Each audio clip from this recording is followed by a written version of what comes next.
Naragsakan dagiti learner ken dagiti manursuro ijay Madalipay Elementary School iti Bukay Abra. Kalpasan nga indanon ti DICT ti libre a SIM card ken nga adaan iti internet. Ada report ni Christian Tubadesa ti PIA Cordillera. Nasarok wala pulo ket lima nga agad-adal iti Madalipay Elementary School iti Bukay Abra. Iti nakaawat ti libre a SIM card babaen iti Bayanihan SIM Card Project iti Department of Information and Communications Technology. Dagiti na ited a SIM card ket makarkargaan iti 25 gigabytes a libre a data iti tunggal bulan. Mabalin nga usarin dagiti estudyante iti panagadalda. Data nga SIM card kumaket usarin nyo for the panagadal iti obing tatikayat iti gobyerno kat nagitanda nga ubing or the new generation ngay ket handa maodi iti information technology, and then we can contribute ijay kunada nga digital economy.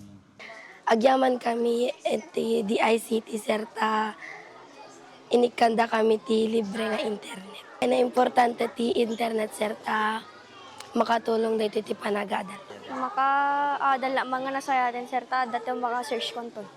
Panagpati news sir, tanong makakala ka ti information.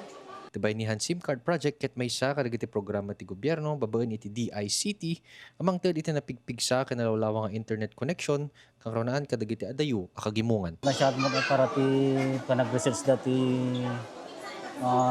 kada dagiti pinagbasa da. Kung basta mo dagiti komunikasyon para dagiti parents da nung may kung magsundo kada dagiti aming information ti pati barangay. Ito yung SIM card sir nga inted ti DICT makatulong ka dagiti ubing no marigatan da kumati assignment da usaren da nga ag-research through internet.